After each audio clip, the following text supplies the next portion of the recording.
మీరు సంతకం పెట్టుంటే రైతాంగానికి ఎవరికి కూడా వాళ్ళ ఒక ఆందోళన వచ్చేది కాదు, అలాగే ఎవరు కూడా మాట్లాడే అవకాశం వచ్చేది కాదు.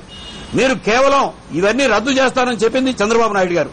ఇవాళ మాత్రం వీటి రద్దుకి, అంటే రైతు రుణాల రద్దుకి, అలాగే డాక్రా రుణాల రద్దుకి, చేనేత కార్మికుల రుణాల రద్దుకి కూడా విధి విధానాలు స్టడీ చేయడం కోసం ఒక కమిటీని వేస్తున్నానని చెప్పి సంతకం పెట్టారు. మొట్టమొదటిలోనే, అంటే మీరు మొట్టమొదటి తొలి సంతకం పెడతాననే దాంట్లోనే ఈ రైతాంగాన్ని మొత్తాన్ని ఈ ప్రజలు కూడా మోసం చేశారనేది ప్రజలందరికీ కలుగుతున్న భావన ఇది. వ్యవసాయ రుణాలు అనగానే అన్ని వచ్చేసి ఇక్కడ ఏమి క్లారిటీ చాలా క్లియర్ గా మాట్లాడారు. 9 సంవత్సరాలు ముఖ్యమంత్రిగా పనిచేసిన మీరు, 10 సంవత్సరాలు అపోజిషన్ పార్టీ నాయకుడిగా చెప్తున్నా మీరు, ఎంఏ ఎకనామిక్స్ చదువుకున్నాను, ఆర్థిక శాస్త్రవేత్త నేను చెప్తున్నా మీకు వ్యవసాయ రుణాలంటే తెలియకుండా మీరు చెప్పారని మేము అనుకోవట్లా.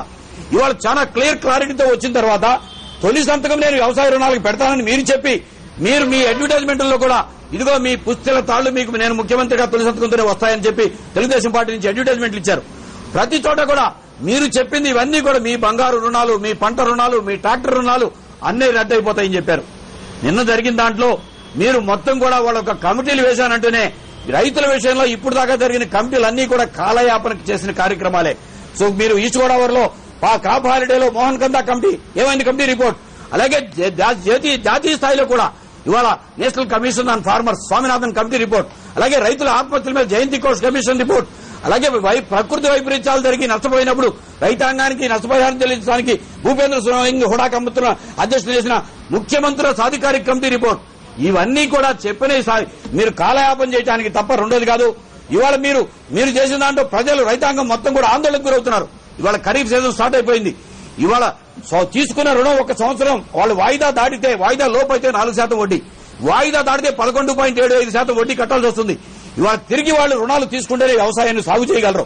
సో జూన్ నెల వచ్చిన తర్వాత వాళ్ళకి రుణాలు ఇచ్చే టైంలో 15 రోజులకి ప్రాథమిక రిపోర్ట్ ఇప్పిస్తాం, అలాగే 45 రోజులకి ఫైనల్ రిపోర్ట్ ఇస్తామని చెప్పి, అంటే కొంతమంది బ్యాంకింగ్ వ్యవస్థలో గానీ నాబార్డు నుంచి గానీ రైతు రుణాలను వ్యతిరేకించే వ్యక్తుల్ని మీరు ఆ కమిటీలో పెట్టి వారితో ఒక రిపోర్ట్ ఇచ్చి రుణాలను రైతుల మొత్తాన్ని కూడా మోసం చేసేటట్టుగా కమిటీ వేశారనేది ప్రజల్లో కలుగుతున్న భావన. అయితే ఇప్పటికి కూడా మేము రైతాంగ శ్రేయస్ కోసం పనిచేసిందే వైఎస్ఆర్ కాంగ్రెస్ పార్టీ. ఏ రోజైనా సరే మా జగన్మోహన్ రెడ్డి గారు మీరు నా మీద కోపంతో ద్వేషంతో రైతులకు అన్యాయం చేయొద్దు, రైతులకు న్యాయం చేయమని ఇప్పటి నుంచి కూడా పిలిపివ్వడం జరిగింది. ఇప్పుడు కూడా మేము మీకు చేస్తున్న విజ్ఞప్తి, మీరు ఎన్నికల హామీలో ఏం చెప్పారో, మీ పార్టీ మేనిఫెస్టోలో ఏం పెట్టారో, ప్రతి ఊరు తిరిగి మీరు ఏం చెప్పారో, వ్యవసాయ రుణాలన్నీ రద్దు చేస్తాను అని మీరు చెప్పింది ఇప్పుడు కూడా మీరు టోటల్ గా వ్యవసాయ రుణాలన్నీ రద్దు చేసి ఈ రైతాంగానికి న్యాయం చేయండి. మేము పూర్తిగా ఒక నిర్మాణాత్మక అపోజిషన్ పార్టీగా మీరు చేస్తే, మీరు మేనిఫెస్టోలో చెప్పిన దాన్ని కానీ అమలు చేస్తే మేము కూడా అభినందనలు తెలియజేస్తాం. ఇవాళ తెలంగాణ ప్రాంతంలోకి వెళ్లేమో కేసీఆర్ గారు ₹1,00,000 వరకు రైతుల రుణాలు రద్దు చేస్తానన్నాడు. అక్కడ తెలుగుదేశం పార్టీ ఉద్యమం చేస్తోంది. ఒక్క రైతు ఆత్మహత్య చేసుకున్నా సరే కేసీఆర్ గారితో బాధ్యత. మీరు ఎటువంటి షరతులు లేని మీరు ఏదైతే చెప్పారో దాన్ని అమలు చేయమంటుంది. ఇదే తెలుగుదేశం పార్టీ నాయకులు మేము చేస్తున్న విజ్ఞప్తి, ఇదే మీరు చేస్తున్న డిమాండ్ చంద్రబాబు నాయుడు గారికి కూడా వర్తిస్తుంది. మీరు మీ నాయకుడిని కూడా ఎటువంటి షరతులు లేకుండా వ్యవసాయ రుణాలన్నీ రద్దు చేయమని చెప్పి డిమాండ్ చేయండి. మీరు ఇమీడియట్ గా రద్దు చేయించి దాన్ని బ్యాంకులకు ఎట్లా పే చేయాలో దానికి కమిటీ వేసుకోవచ్చు తప్ప విధి విధానాల పేరుతో కమిటీ పేరుతో రైతాంగాన్ని వాళ్ళ డ్వాక్రా మహిళలకు కానీ అలాగే చేనేత కార్మికులకు కానీ మీరు చేసే రైతాంగానికి కానీ మోసం చేసేటట్లుగా ఉంది. ఇది ప్రజలు భావిస్తున్నారు. మేమేదో విమర్శించడానికి చేస్తున్న కార్యక్రమం కాదు. తక్షణం దయచేసి మీరు చెప్పిన వ్యవసాయ రుణాలన్నీ రద్దు చేసి మీరు త్వరగా రైతాంగానికి ఖరీఫ్ రుణాలు మళ్లీ ఇప్పించి వ్యవసాయ రంగం నెక్స్ట్ బాగుండేటట్టుగా చేయమని విజ్ఞప్తి చేస్తున్నాం.